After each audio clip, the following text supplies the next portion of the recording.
परीक्षेत पडले कमी गुण म्हणून एका निर्दयी बापाने घेतला आपल्याच मुलीचा जीव। दोघांमध्ये काय झालं, का एवढा मोठा टोकाचं पाऊल उचलावं लागलं, ही घटना सविस्तर जाणून घेऊया। नमस्कार, मी विशाल घोळवे। थेट विषय या आपल्या यूट्यूब चॅनलवर मी आपलं स्वागत करत आहे।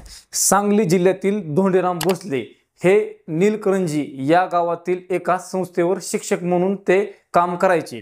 धोंडीराम भोसले ज्या संस्थेमध्ये काम करायचे त्याच संस्थेचे उपाध्यक्ष म्हणजे त्यांचे वडील भागवत भोसले हे होते। त्यांचे कुटुंब संस्कारी आणि सुशिक्षित होते। त्यांची पत्नी प्रीती ही देखील माजी सरपंच होती। लक्ष्मण भोसले आणि प्रीती या दोघांना 2 मुलं होती, एक मुलगा आणि दुसरी म्हणजे साधना नावाची मुलगी। साधना 12वी सायन्सचं शिक्षण घेत होती। साधना हुशार देखील खूप होती। साधनाचं लहानपणापासून स्वप्न होतं की तिला मोठं होऊन डॉक्टर बनायचं होतं। ती त्या मार्गाने प्रयत्न देखील करत होती। साधनाला 10वी मध्ये 95% मार्क मिळाली होती। साधनाच्या शिक्षणामध्ये कुठल्याच प्रकारचा अडथळा येऊ नये या कारणामुळे तिला आटपाडी येथील हॉस्टेलवर ठेवण्यात आलं होतं। मात्र काही दिवसापूर्वी साधना आपल्या घरी आली होती। आपल्या घरी येताच तिचा नेटच्या परीक्षेचा निकाल लागला। मात्र अपेक्षेपेक्षा तिला कमी गुण मिळाल्यामुळे ती आपल्या वडिलाला गुण सांगायला चाचपडत होती। मात्र तिने शेवटी आपले गुण वडिलाला सांगितले। मात्र ही गोष्ट ऐकताच वडील खूप तिच्यावर संतापले। वडील म्हणाले, तुझ्या शिक्षणाला मी किती खर्च करतो, काय काय करतो हे मला माहिती आहे। तुझं जर असंच चालू राहिलं, तुला जर असेच मार्क कमी मिळाले तर तू कशी डॉक्टर होणार, तुझं पुढील आयुष्य कसं जगणार।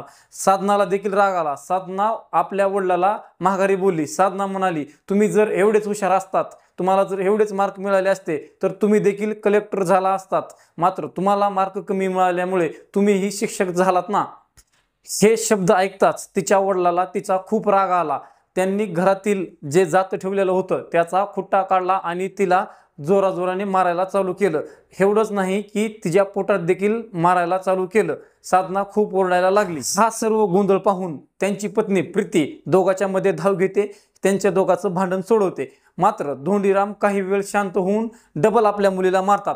ते पूर्ण रातभर आपल्या मुलीला सारखं मारतात। याच्याच मुलीच्या अंगावर जखमा खुणा खूप झालेल्या असतात। दुसऱ्या दिवशी शनिवार आणि योगा दिवस असल्यामुळे धोंडीराम सकाळी लवकरच शाळेला निघून गेले। मात्र जाताना त्यांनी पाहिलं नाही की आपली मुलगी उठली आहे का, काय करत आहे हे देखील त्यांनी लक्ष दिलं नाही।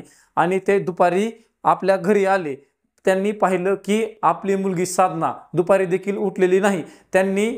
त्यांनी व त्यांच्या पत्नीने साधनाला तात्काळ सांगलीच्या एका प्रायव्हेट हॉस्पिटलमध्ये ॲडमिट केलं।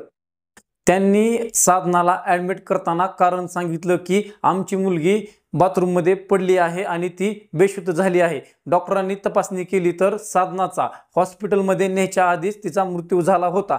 त्यांनी पूर्ण चेकअप केल्यानंतर त्यांच्या लक्षात आलं की मुलीच्या अंगावर मारलेल्या खुणा होत्या, जखमा होत्या। हे सगळं पाहून त्यांना समजलं की ही बाथरूममध्ये पडून हिचा मृत्यू झालेला नाही, हिला नक्की मारहाण झालेली आहे। अहवालामध्ये देखील असं स्पष्ट झालं। ही सर्व गोष्ट कळताच त्यांची पत्नी प्रीती हिने पोलीस स्टेशनमध्ये धाव घेतली। ह्या सर्व गोष्टीची माहिती पोलिसांना दिली। पोलिसांनी तात्काळ धोंडीराम भोसले याला लगेच अटक केलं। या सर्व गोष्टीमध्ये साधनाची काहीही चूक नसताना वडिलाच्या एका रागामुळे साधनाचा जीव गेला। अशा प्रकारच्या अनेक घटना घडत आहेत। या घटना तुम्हाला किती बरोबर वाटत आहेत हे तुम्ही आम्हाला कमेंट करून नक्की कळवा। व्हिडिओ कसा वाटला हे कमेंट करून नक्की सांगा। चॅनलवर नवीन असाल तर चॅनलला सबस्क्राईब नक्की करा, व्हिडिओ लाईक नक्की करा। भेटूया अशाच नवीन व्हिडिओमध्ये।